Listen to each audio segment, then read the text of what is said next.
રોજ તમને ભણાવવાની જ વાતો કરતી હોઉં છું. આજે મને ગમતી નવલકથાની વાત કરીશ. મલયાલમ ભાષાની નવલકથા છે, જેના પરથી ફિલ્મ પણ બની ગઈ છે અને મિનળ દવેનો અનુવાદ ટૂંક સમયમાં આવી રહ્યો છે. લગભગ આ અઠવાડિયામાં આવી જશે, એટલે તમને ગુજરાતીમાં વાંચવા પણ મળશે. બેન્યામિનની ગોટ ડેઝ નામની નવલકથા. મૂળ મલયાલમમાંથી જેણે અંગ્રેજી અનુવાદ કર્યો જોસેફ કોઈપલ્લીએ.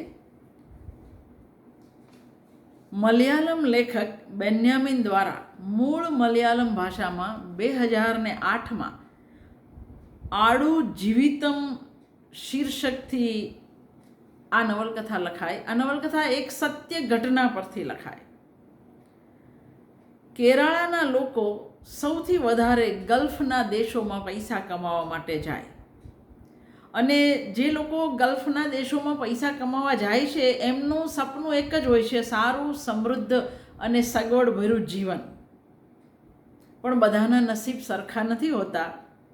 આ નવલકથાના કથક નજીબ અને એના સાથીદાર હકીમ સાથે બન્યું એવું બીજા સાથે કદાચ બનતું પણ હશે.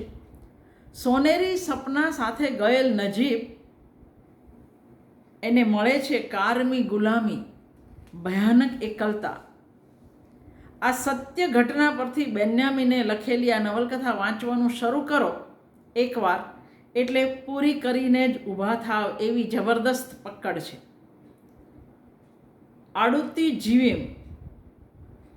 આડુ જીવિતમ ગોટ લાઈફ ના અંગ્રેજી અનુવાદક જોસેફ કોઈપલ્લીએ ગોટ ડેઝ શીર્ષકથી 2012માં એનો અંગ્રેજીમાં અનુવાદ કર્યો. મેં અંગ્રેજીમાં વાંચી છે.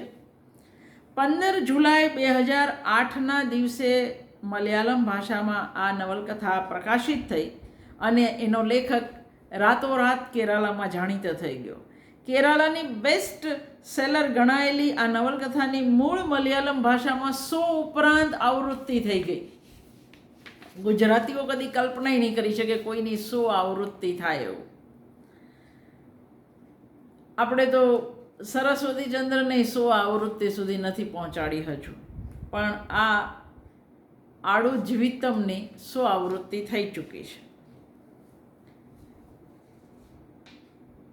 18/5/1971ના કેરાલાના પથનપીટા જિલ્લાના કુલંડા ગામના રહેવાસી બેન્યામિન, એનું મૂળ નામ બેની ડેનિયલ, પણ બેન્યામિન એ એનું ઉપનામ છે.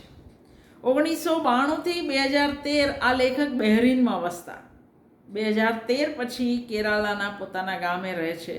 લગભગ 6 નવલકથાઓ અને વાર્તાઓ લખનાર બેન્યામિનને દુનિયા ઓળખતી થઈ આડુ જીવિતમથી. આ નવલકથાને અબુધાબી શક્તિ એવોર્ડ ઉપરાંત કેરાલા સાહિત્ય અકાદમીનો પુરસ્કાર પણ મળ્યો. એમની બીજી જે નવલકથાઓ છે, yellow lights of death, jasmine days, the chronicles of Tharakan, પણ એ જાણીતા થયા આડુ જીવિતમથી.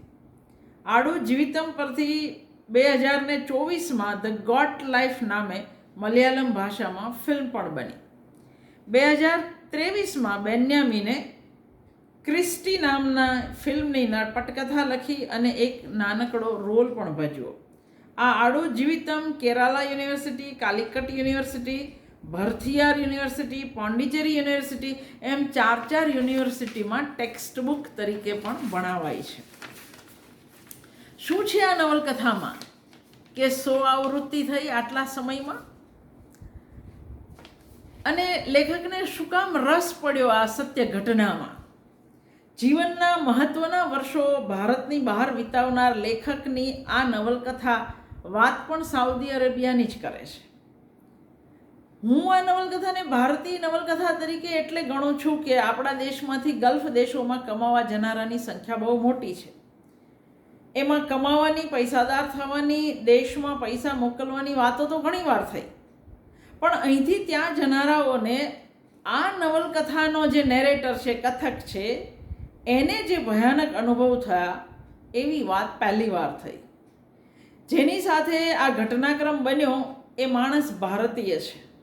અને એટલે મને એવું લાગે કે આ નવલકથાની વાત આપણે કરવી જોઈએ. ક્યારેક એજન્ટોના છળકપટથી, ક્યારેક ભૂલમાં ભારતના ગરીબ મજૂરો આ નવલકથાના કથકની જેમ કારમાં ઘટનાક્રમનો ભોગ બની શકે. અહીંથી ગલ્ફ પ્રદેશમાં જતા લોકો સારા જીવન અને સારી આવક માટે સ્થળાંતર વહોરે છે. એના બદલે આ નવલકથાના કથક નજીબ સાથે બન્યું એવું પણ થઈ શકે. આ નવલકથાનો નજીબ જે વેઠે છે એ વાંચીને કલ્પીને આપણે ધ્રુજી જઈએ. આ એક કમનસીબ નજીબની વાત છે જે જિંદગીની સૌથી આકરી તાવણીમાં પણ પત્ની બાળકને મળવાની, ઘરે જવાની આશા નથી છોડતો. જિંદગી જ્યારે બધા દરવાજા બંધ કરીને બેઠી હોય તોય એણે કેરાલા પાછા ફરવાની આશા નહોતી છોડી. બહેરીનમાં રહેતા બેન્યામિન અમુક પ્રકારના શોષણથી પરિચિત હતા. એમણે જ્યારે કેરાલાના હરિપાદના અરાટ્ટુપુઝા ગામના નજીબ મુહમ્મદ વિશે વાત સાંભળી, એમને રસ પડ્યો. એને મળ્યા, એકથી વધારે વાર મળ્યા. રૂવાડા ઊભા કરી દેતી એની કથા સાંભળી એમને થયું કે નજીબની વાત દુનિયા સુધી પહોંચવી જોઈએ. બેન્યામિને આ નવલકથાના અંતમે લખ્યું છે, નજીબની સાચી વાત પરથી મેં નવલકથા શા માટે લખી? એટલા માટે લખી કે સાવ નાની મુશ્કેલી કે અવરોધ આવતા પડી ભાંગતા લોકો નજીબની વાત પરથી કંઈક ધડો લે. વાચકને રાજી કરવા નજીબની કથાને ન તો મેં ચાસણીમાં બોળી છે કે ન એના પર કોઈ ઢોળ ચડાયો છે. મેં એવું કંઈ નથી કર્યું, છતાંય સૌએ નજીબની કથા વાંચવી જોઈએ, કારણ કે this is not just Najeeb story, it is a real life, a goat's life, બકરાની જિંદગી.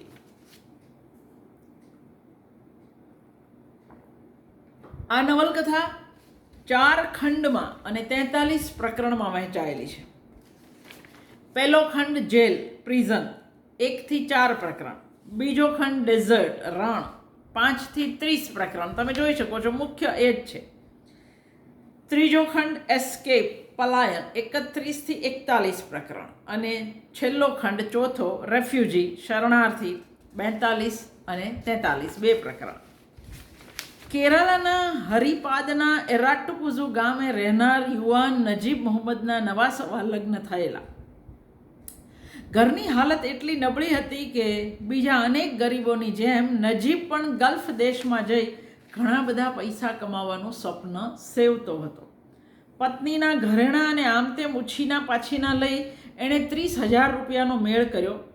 મુંબઈથી એની સાથે હકીમ નામનો 18 વર્ષનો છોકરો પણ જોડાયો. રિયાધના કિંગ ખાલિદ ઇન્ટરનેશનલ એરપોર્ટ પર ઉતર્યા પછી એની જિંદગીમાં જે ભયાનક વળાંક આવ્યો એની આ નવલકથા વાત કરે છે.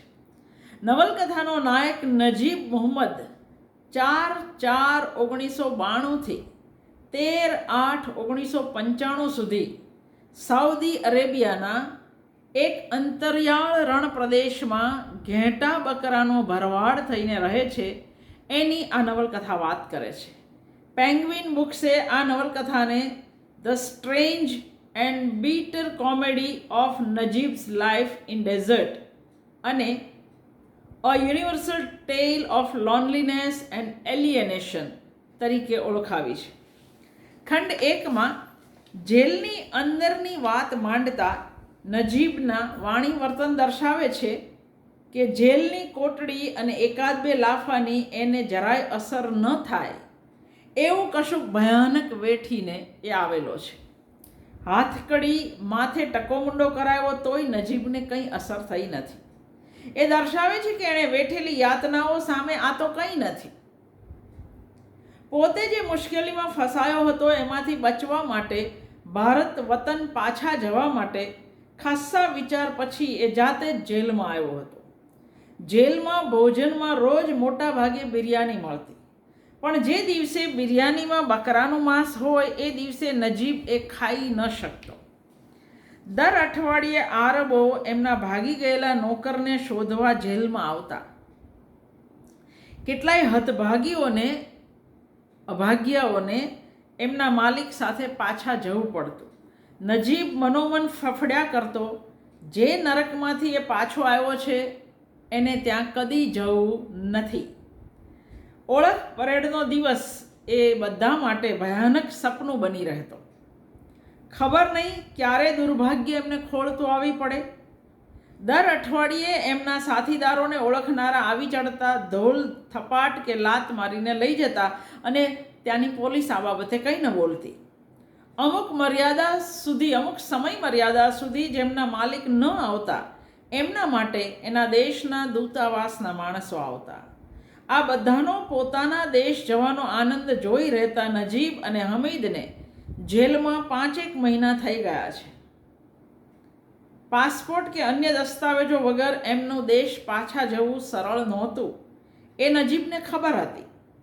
હવે એમને કોઈ નહીં લઈ જાય એવો વિશ્વાસ જાગ્યો. શ્વાસ હેઠો બેઠો ત્યારે જ એક દિવસ હમીદને ઓળખી કાઢનાર આરબ મારપીટ કરી એને લઈ જાય છે અને પછીના એક દિવસે નજીબ ધ્રુજી ઉઠ્યો. અને અહીંથી નવલકથા આખી ફ્લેશબેકમાં આગળ વધે છે, જ્યાં કેરાલાના એક નાનકડા ગામડે રહેતો નજીબ એની સગર્ભા પત્ની સૈનુ અને માં ત્રણેય સાથે રહે છે. ઘરમાં કારની ગરીબી છે. નજીબના ગામના તથા આસપાસના ગામના લોકો કમાવા માટે ગલ્ફ પ્રદેશમાં જાય છે. એ બધાને કમાતા જોઈ નજીબ પણ ગલ્ફ જવાનું સપનું જુએ છે. માંગી સાટી ઘરેણાં વેચી પૈસાની ગોઠવણ કરે છે. એની સાથે 18-19 વર્ષનો હકીમ પણ છે. બંને સપનાના પ્રદેશ બાજુ જઈ રહ્યા હતા એટલે ખુશ હતા. રિયાધના ઇન્ટરનેશનલ એરપોર્ટ પર દરેકને લેવા કોઈને કોઈ આવ્યું હતું, પણ એ બેને લેવા કોઈ નહોતું આવ્યું. નજીબ પહેલીવાર એક શબ્દ સાંભળે છે જ્યારે કોઈ એને કહે છે, તમારો અરબાબ. અરબાબ એટલે માલિક, શેઠ તમને લેવા આવશે. બંને બાઘા મારતા રહ્યા 2-3 કલાક સુધી. પછી એક આરબ આવ્યો. એણે એમના પાસપોર્ટ લઈ લીધા અને બેઉને વાનમાં બેસાડી દીધા. નજીબને અચાનક અરબાબ શબ્દ પર વાલ ઉભરાય છે. એને લાગે છે કે હવે એના સપના સાકાર થવાના. એ વિચારે છે, I too have become a gulf NRI. I too have an અરબાબ ઓફ માય ઓન. મારો પોતાનો અરબાબ છે. નજીબના મનમાં થોડાક પ્રશ્નો તો જાગે છે. એરપોર્ટ પર બધાને લેવા આવનારા આરબોમાંથી અત્તરની સુગંધ આવતી હતી, જ્યારે આ અરબાબ આટલો ભયાનક ગંધાતો કેમ હતો? એનું વાહન આવું ખટારા જેવું કેમ હતું? આવા પ્રશ્નો જાગે એ પહેલાં એમની લાંબી રણયાત્રાનો આરંભ થઈ ગયો. અચાનક નજીબને સમજ પડી ગઈ કે એણે જેવી જિંદગીના સપના જોયા હતા એ દિશામાં આ વાહન જતું નહોતું. કેટલાય કલાકો પછી એમનું વાહન જ્યાં ઊભું રહ્યું ત્યાં અરબાબમાંથી આવતી હતી એવી ભયાનક દુર્ગંધ આવતી હતી. હકીમને નીચે ઉતરવાનો આદેશ આપી માલિક ચાલવા માંડ્યો. નજીબ પાછળ ચાલ્યો તો એણે કમરેથી પટ્ટો કાઢી ઉગામ્યો. નજીબ પાછો વાનમાં બેસી ગયો. વાન હકીમને ઉતારીને આગળ ચાલી. 1 કિલોમીટર દૂર જઈ એક તંબુ પાસે નજીબને ઉતારીને વાન જતી રહી. ન આવકાર, ન ખાવું પીવું, ન કંઈ વાતચીત. એણે ક્યાં રહેવાનું એ પણ કોઈ કહેતું નથી. અંધારામાં ફાંફા મારતા નજીબને નજરે પડે છે હજારો બકરા. કાળા ડિબાંગ અંધારામાં વધારે તો નહોતું દેખાતું, પણ આ દુર્ગંધ આ હજારો બકરામાંથી આવતી હશે એવું એને લાગ્યું. ત્યાં ખાટલામાં બેઠેલો એક ભૂત જેવો માણસ એની નજરે પડ્યો. વર્ષોથી નાહ્યો ન હોય, વાળ ન કાપ્યા હોય એવો એ માણસ હિન્દીમાં કશુંક બોલ્યો. નજીબ માટે તો હિન્દી કે અરબી બધું સરખું હતું. એને તો માત્ર મલયાલમ જ આવડતી હતી. નજીબને અચાનક લાગે છે કે શું હું પણ આ ભૂત જેવો થઈ જઈશ? તરતની ક્ષણે એણે વિચાર્યું કે ના, આના જેવો થઈ જાવ એ પહેલાં અહીંથી નાસી છૂટવું જોઈએ. પણ કેવી રીતે? કઈ દિશામાં? શહેરથી અહીં પહોંચવાના કલાકો ગણ્યા એ સાથે નજીબ સ્તબ્ધ થઈ ગયો. અહીંથી છૂટવું શક્ય નહીં હોય તો જ આ ભૂત જેવો માણસ અહીં રહેતો હશે ને. થેલાને ઓશિકું બનાવી રેતી પર લંબાવતી વખતે નજીબને પોતાના સપના પર અટ્ટહાસ્ય કરવાનું મન થયું. એસી રૂમ, નરમ પથારી, ટીવી આ એની રિયાદ પહોંચ્યા પછીની કલ્પના હતી, પણ વાસ્તવિકતા રેતીમાં એના થેલાના ઓશિકા પર ખાલી પેટે એ સૂતો છે.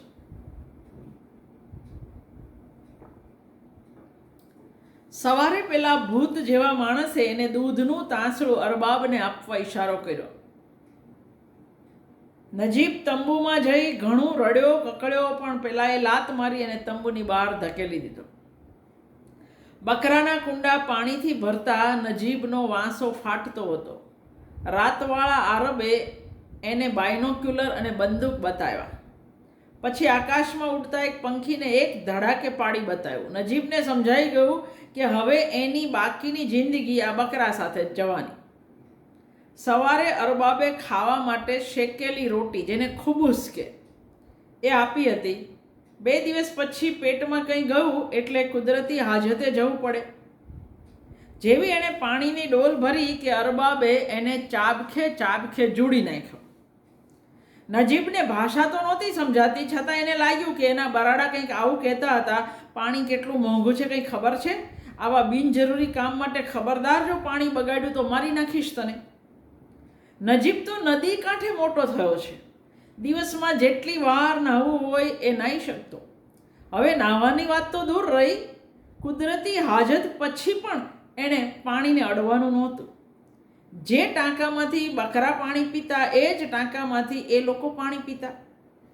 બીજા દિવસે જ નજીબના પેટે બળવો પુકાર્યો. શરીર નીચોવાઈ જાય એટલી વાર એ કુદરતી હાજતે ગયો, પણ હવે એને કાંકરાથી સાફ કરવાનું ફાવી ગયું હતું. પેટમાં કંઈ ટકતું નહોતું. બાળી નાખે એવો તાપ હતો અને કામ તો રોજ જેટલું જ હતું.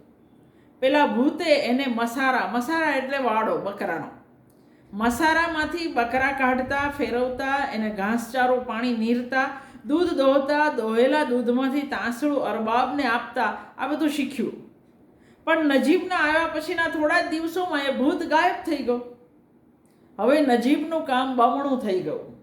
એક બકરી વિયાઈ એને મદદ કરવા બદલ, એના ગધેડાને માના આંચળે વળગવા દેવા બદલ અરબાબ નજીબને અસહ્ય માર મારે છે. બકરાનું ખસીકરણ અરબાબ એટલી તો ક્રૂરતાથી કરે છે કે નજીબ ધ્રુજી ઉઠે છે.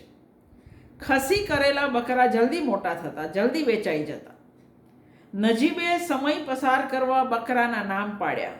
પોતાના સગાવાલા કે ગામના લોકોના સ્વભાવ, હાલવા ચાલવાની ઢબ પરથી એણે આ બધા નામ પાડ્યા હતા. પોતાના જન્મનાર દીકરાના પાડવા ધારેલ નામ પરથી એક ગધેડાનું નામ એણે નબીલ પાડ્યું. નજીબના લાખ વિરોધ છતાં અરબાબ ઘાતકી રીતે નબીલની ખસી કરે ત્યારે એ પોતે નપુસંક થઈ ગયો હોય એવું નજીબને લાગે છે. આવું કેવી રીતે થાય એ નથી સમજાતું, પણ એવું થયું એને નવાઈ લાગે છે. અઠવાડિયે એકવાર પાણીનું ટેન્કર, ઘઉં અને ચારો લઈ અને જે વાહનો આવતા એના ડ્રાઈવરો સાથે વાત કરવાની નજીબ તક શોધતો. પણ અરબાબ એ દિવસે એને બકરા સાથે વહેલો ધકેલી દેતો. એકવાર મજૂર નહોતા એટલે એને બોલાયો. નજીબે પોતાની હાલત વિશે કરગરીને કહ્યું, પણ પેલા લોકોના ટાઢાબોળ વર્તનથી એ હતાશ થઈ ગયો. જોકે પછીથી એને સમજાયું કે એ લોકો પણ ચાબખા અને બંદૂકની ભાષા જાણતા હતા. હવે નજીબ આ મશીન જેવી એકધારી જિંદગીથી ટેવાવા લાગ્યો. એના એ જ કામ, બકરા દોહવા, અરબાબને તાંસળું ભરી દૂધ આપવું, પોતે પીવું, બકરા ઘેટાના પાણીના કુંડા ભરવા, એમને વાડાની બહાર લઈ જવા, વાડા સાફ કરવા, ખટારાઓમાંથી ઘાસચારો ઘઉં ઉતારવા, પાણીનો ટાંકો ભરવો અને સવાર બપોર સાંજ શેકેલી રોટી ખાવી. ન કોઈ સાથે વાતચીત, ન કામમાં જરાય રાહત. એક રાતે આંધી સાથે વરસાદ તૂટી પડ્યો. નજીબ તો ઘેલો થઈ ગયો.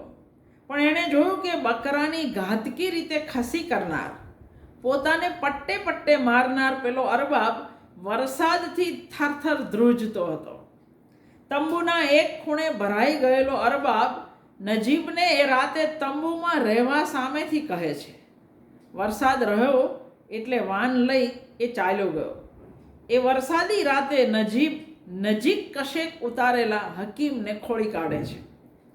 હકીમ ભૂત જેવો લાગતો હતો.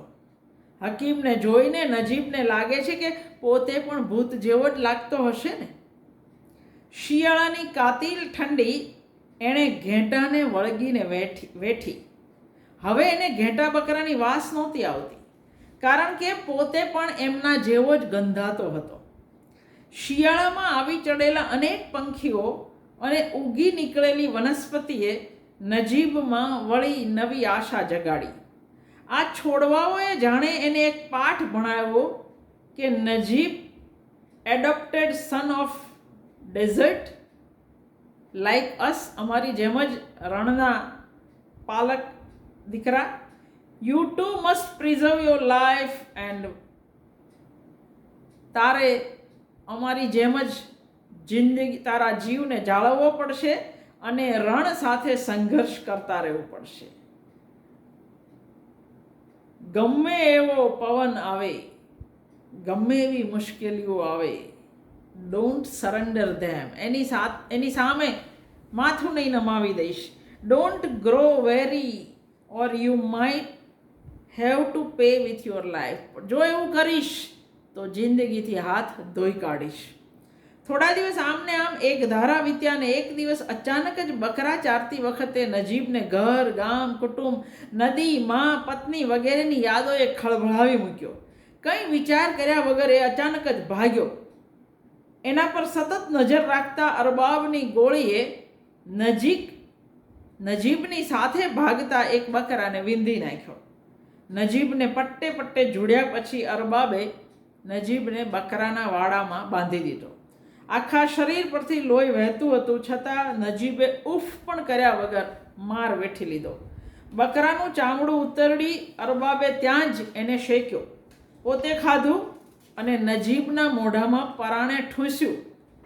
જે બકરાએ પોતા માટે જીવ આપી દીધો હતો એનું માંસ નજીબ કેવી રીતે ખાઈ શકે? એને ઉલટી થઈ ગઈ. એટલે અરબાબે ફરીથી એને માર્યો. નજીબ કહે છે, એ દિવસ પછી મેં કદી બકરાનું માંસ ખાધું નથી.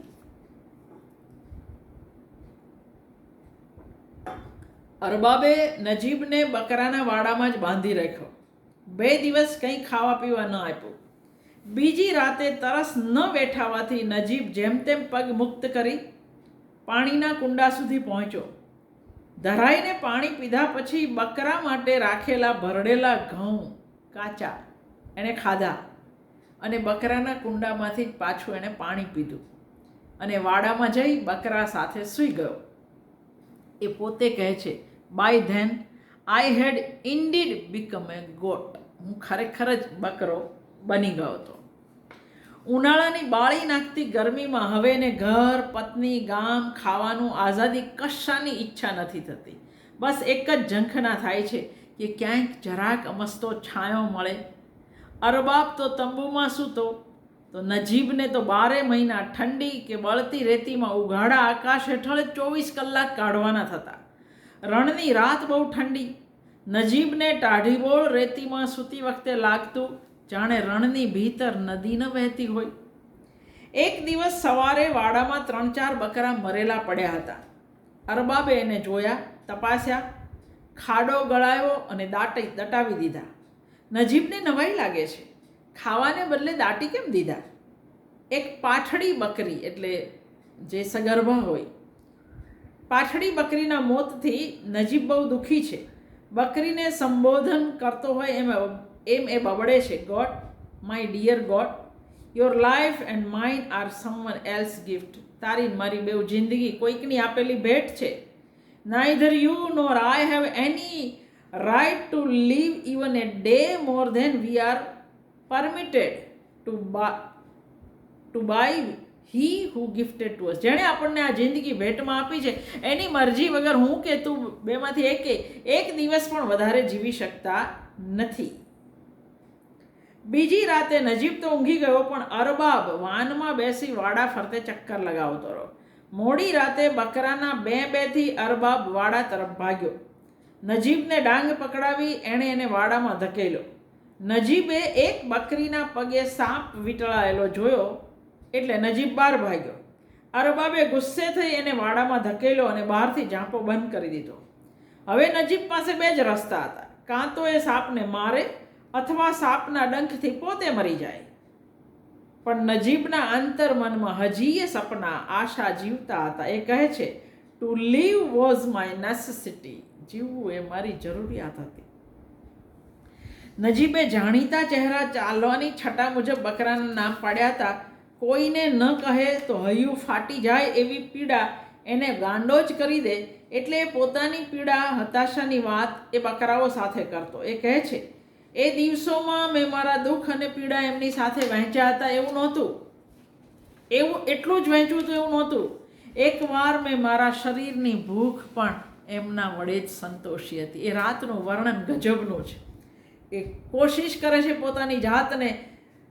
એને તો એવું લાગતું હતું કે હું નપુસંક થઈ ગયો છું, પણ અચાનક જ શરીરની ઈચ્છાઓએ એને એટલો લાચાર કર્યો કે ઊભો થઈને બકરાના વાડામાં જાય છે અને બકરા સાથે એ સંભોગ કરે છે. નજીબ માનતો હતો કે પોતે નપુસંક થઈ ગયો છે, પણ અચાનક જાગી ઉઠેલી શરીરની ભૂખે એને ધરાર સૂવા ન દીધો. પોતાની જાતને શાંત કરવા બહુ મથ્યો, પણ વિફળ રહ્યો. ત્યારે ઊભો થઈ એ વાડામાં ગયો. નજીબને નજીકના વાડામાં રહેતા હકીમને મળવાની ઈચ્છા થતી, પણ એને ખબર હતી કે હકીમનો અરબાબ પોતાના અરબાબ કરતાં વધારે ક્રૂર હતો. એ તો હકીમના મોઢા પર ઉકળતું પાણી રેડતો, વાંસામાં લાકડીના ગોદા મારતો, પાણીમાં માથું ડૂબાડી રાખતો. એટલે હકીમ બકરા ચારવા નીકળે ત્યારે પણ નજીબને મળતા બહુ ડરતો. સખત ચોકી પહેરાને કારણે નાસી જવાની આશા બચી નહોતી. નજીબે હવે લગભગ સ્વીકારી લીધું હતું કે the dead don't dream about life. મરેલાઓ જિંદગી વિશે સપના જોતા નથી. છતાંય એના મનમાં નાસી છૂટવાની ઈચ્છા જાગી. એ જ દિવસોમાં એને રેતીમાં દટાયેલું પેલો જે ભૂત જેવો માણસ હતો, શરૂઆતમાં આવ્યો ત્યારે એનું હાડપિંજર ચડ્યું. હવે એને સમજાયું કે એ ભૂત ગાયબ નહોતો થઈ ગયો, પણ એને અહીં દાટી દેવાયેલો. એ ભાગવા ગયો હશે ને પેલા એ ગોળી મારી હશે. હવે એને આમ ભૂતની જેમ જીવવાનું કોઠે પડતું જતું હતું. 1 વર્ષ તો થઈ ગયું હતું. હવે કામ આકરું કે અઘરું પણ નહોતું લાગતું. હવે ગામ, કુટુંબ, નદી, પત્ની બધું ભૂલવા માંડેલો. એની એક ધારી જિંદગી વિશે નજીબ કહે છે, thus in my life summer came, winter came, wind came, dust storm came, rain came now and then, trucks came once a week, everything came, everything left. ઉનાળો આવે, શિયાળો આવે, ચોમાસું આવે, રેતીના તોફાન આવે, ટ્રક આવે, બધું આવે ને પાછું ચાલ્યું જાય. Only my goats and I stayed in the મસારા વિધાઉટ લિવિંગ. હું ને બકરા બે જ છીએ જે આ મસારામાં, વાડામાં, અમે ક્યાંય જતા નથી. બાકીના બધા તો આવે છે અને જાય છે. હકીમના વાડામાં એક નવો કમ ભાગી આવ્યો એટલે હકીમ જરાક ખુશ હતો. એની જેવો જ આવા જ કોઈકને પકડી આવ્યા હશે. નજીબને હવે હકીમની ઈર્ષા થતી. તક મળે એકવાર હકીમ પેલાને લઈ આવે છે. એ સોમાલિયાનો વતની ઇબ્રાહિમ કાદરી હતો. એક દિવસ હકીમ રેતીના ઢૂવા પર એક ચિઠ્ઠી મૂકે છે. એમાં લખ્યું છે કે ઇબ્રાહિમ કાદરી પહેલાં પણ અહીં રહી ચૂક્યો છે. એને બધા રસ્તાને બધી જગ્યા ખબર છે. ભાગી જવાનો વિચાર છે. કશું નક્કર બનશે તો તને જાણ કરીશું. રણની આ નર્ક જેવી જિંદગી સ્વીકારી લીધા પછી આમ આશાના ફુવારા, ખુશીમાં જરાક નાચી લીધા પછી દિવસો પસાર થઈ રહ્યા છે અને કંઈ બનતું નથી. અકળાઈ ઉઠેલા નજીબને થાય છે કે નક્કી હકીમ અને ઇબ્રાહિમ નાસી ગયા હશે. એની હતાશાની તીવ્રતા એટલી હદે વધી કે એને આપઘાત કરવાના વિચાર આવે છે. પણ ત્યાં જ એકવાર હકીમ દેખાયો એટલે એને શાંતિ થઈ. દિવસો વીતતા જાય છે અને અહીંથી કદી છૂટી નહીં શકાય એવું માની બકરાની જિંદગી સ્વીકારી લીધી. ત્યારે હકીમ દોડતો, પરમ દિવસે તૈયાર રહેજે કહીને જાય છે. રાજી થવાને બદલે નજીબને ડર લાગે છે. ગંધાતા બકરા જેવી હાલતમાં એને હવે ક્યાંય જવું નથી. એ કશી તૈયારી નથી કરતો. અને એટલે જ ભાગવાની પળે એ કંઈ તૈયારી વગર મુઠ્ઠીઓ વાળીને ભાગે છે. બંને અરબાબ લગ્નમાં ગયા હતા. એનો ફાયદો ઉઠાવી ત્રણેય ભાગ્યા તો ખરા, પણ રસ્તો વિકટ હતો.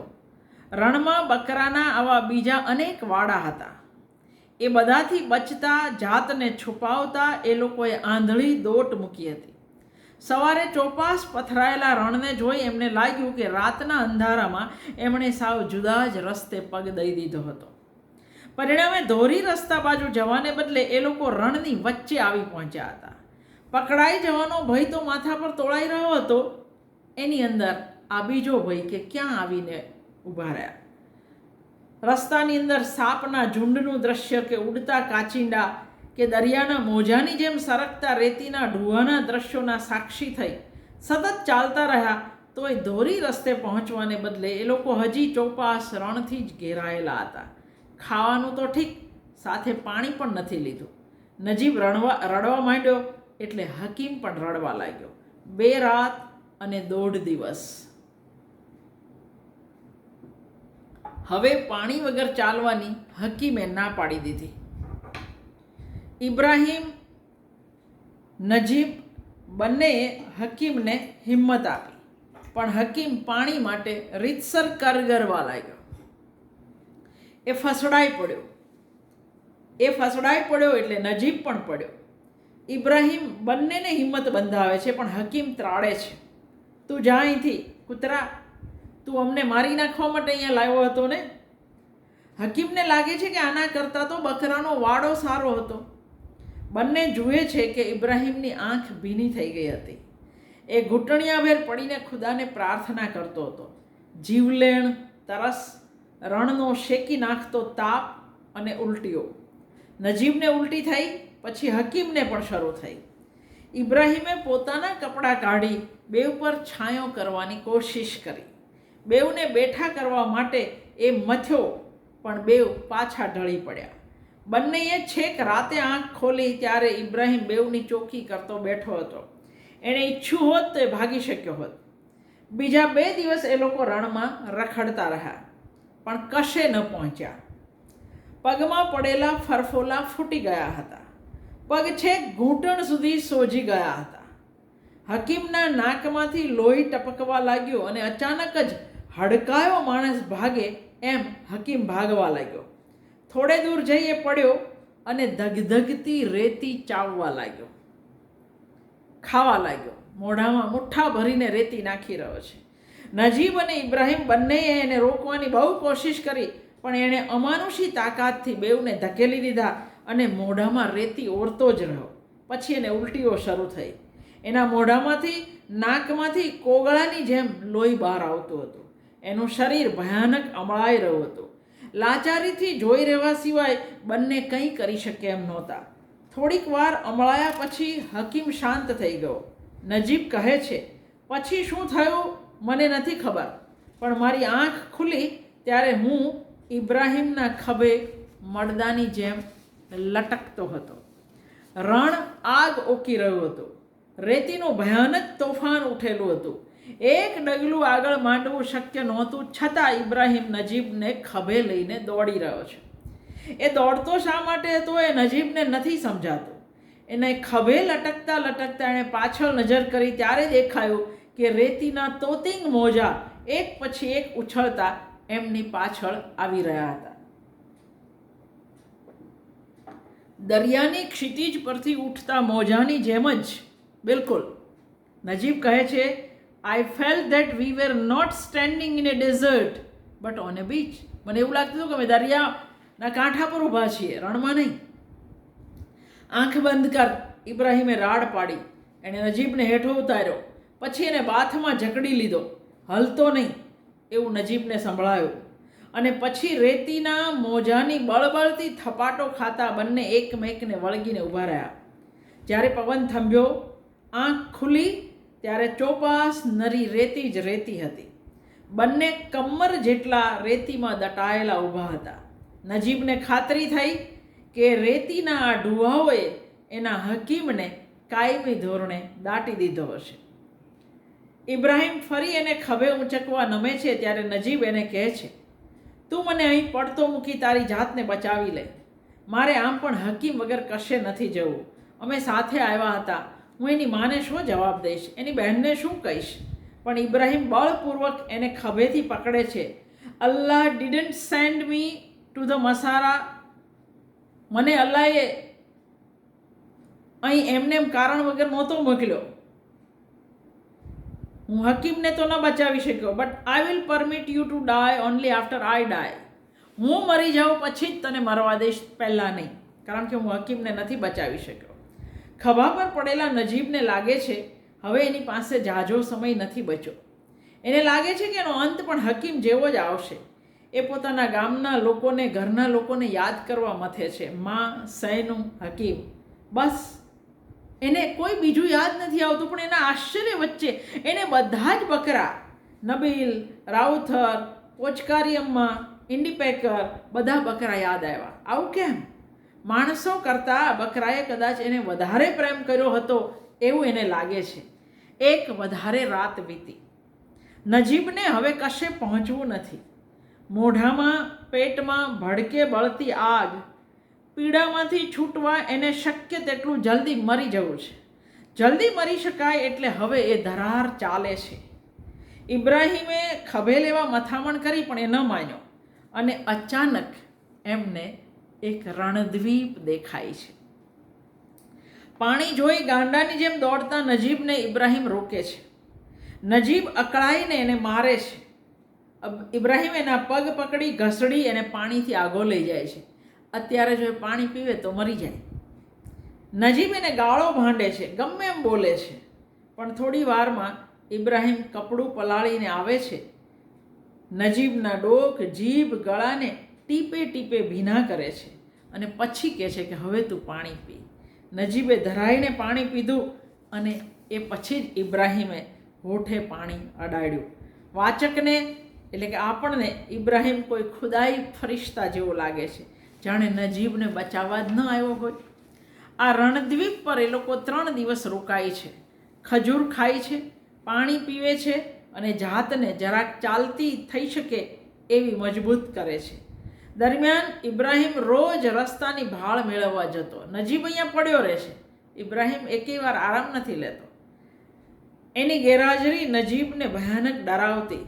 ચોથે દિવસે એ બેઉ ત્યાંથી નીકળ્યા અને ફરી 3 દિવસ ચાલતા રહ્યા. ક્યાંક નજીકમાં વાહનો પસાર થતા હોય એવા અવાજ આવતા હતા. ત્રીજી રાતે થાકીને લાંબા થયા. સવારે ઉઠીને જોયું નજીબે તો ઇબ્રાહિમ ગાયબ હતો. ઈશ્વરી ફરિશ્તાની જેમ આવ્યો અને જીવનદાતા બની જતો રહ્યો. રસ્તા પર પહોંચી નજીબે અનેક વાહનો પાસે લિફ્ટ માંગી, પણ એના ભૂત જેવા દેખાવ જોઈ બધા ભાગી જતા હતા. છેલ્લે એક આરબ એને લિફ્ટ આપે છે. એનામાંથી આવતી ભયાનક દુર્ગંધને કારણે એણે મોં ન બગાડ્યું. એણે કારના બારીના કાચ ખોલી કાઢ્યા. નજીબ કહે છે, હું એનો કેવી રીતે આભાર માનું? I had realized that Allah occasionally travels even in a luxury car. મને એવું લાગે છે કે ખુદા ક્યારેક ક્યારેક લક્ઝરી કારમાંય નીકળતા હોય છે. એટલે મને આ ઈશ્વર જેવો લાગ્યો. કુંજિક્કા રેસ્ટોરન્ટના માલિકનું નામ છે. કુંજિક્કાના મલબાર રેસ્ટોરન્ટ પાસે બેભાન થઈને નજીબ પડ્યો અને ભાનમાં આવ્યો ત્યારે એને બાટલો ચડી રહ્યો હતો. એ 3 દિવસે ભાનમાં આવ્યો હતો. એ દરમિયાન આ લોકોએ હજામ બોલાવી, એનું માથું સફાચટ કરાવી, દાઢી બોડાવી એને રોજ નવડાવ્યો હતો. હવે એ આદિમાનવ જેવો નહોતો લાગતો. એ કયા શબ્દોમાં આ લોકોનો આભાર માને? ત્યાં ભેગા થયેલા કેરાલાવાસીઓને એ તારીખ પૂછે છે. એ લોકો એને સાલ અને તારીખ બંને કહે છે. સાંભળતાની સાથે નજીબ રાડ પાડે છે. 3 વર્ષ 4 મહિના અને 9 દિવસ થઈ ગયા મને અહીં ઉતર્યો એને. કુંજિકા એને ઘેર ફોન કરવા કહે છે. પત્ની ફોન પર રડતા રડતા એને સમાચાર આપે છે, તારા દુઃખમાં માં મરી ગયા. આપણો દીકરો નબીલ આ વર્ષે બાળ મંદિર જશે. 3 વર્ષ થઈ ગયા.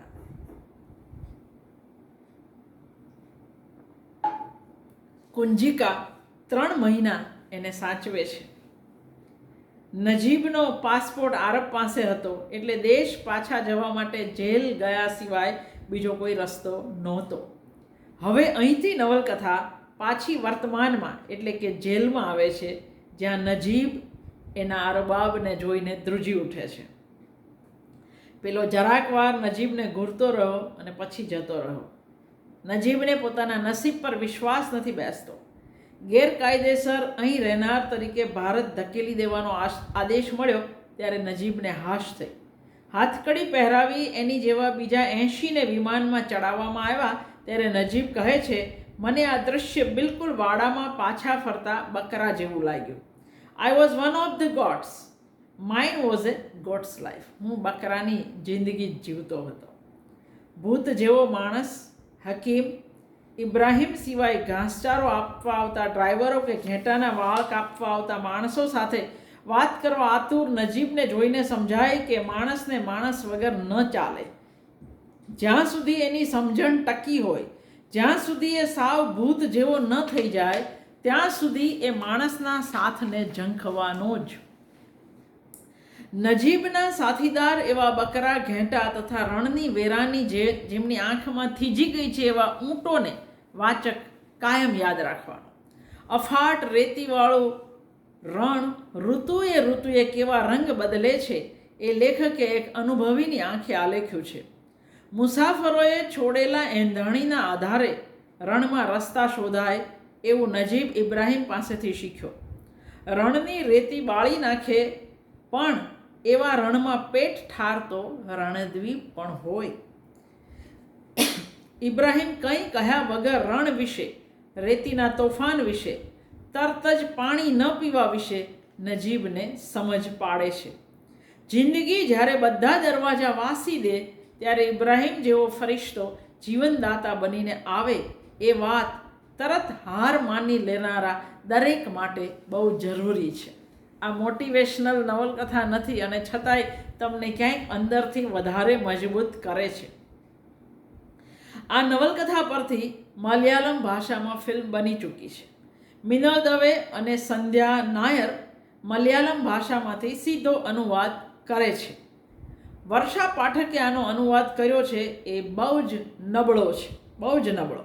એટલે હું આગ્રહ રાખું કે લોકોએ મિનલ દવેનો અનુવાદ વાંચવો. મિત્ર છે એટલા માટે નહીં, મેં 2 અનુવાદ વાંચ્યા છે એટલા માટે, કારણ કે વર્ષાબેનના અનુવાદમાં ઘણા બધા પ્રશ્નો છે અને એમણે સાર અનુવાદ શબ્દ વાપર્યો હોત તો આપણે ફરિયાદ ના કરત, પણ એમણે અનુવાદ શબ્દ વાપર્યો છે એટલે ફરિયાદ કરવી પડે. તો હું માનું છું કે મિનલબેનની આ પુસ્તક મલયાલમમાં વંચાય અને વેચાય એટલી ઝડપે આપણે ત્યાં પણ વંચાય અને વેચાય.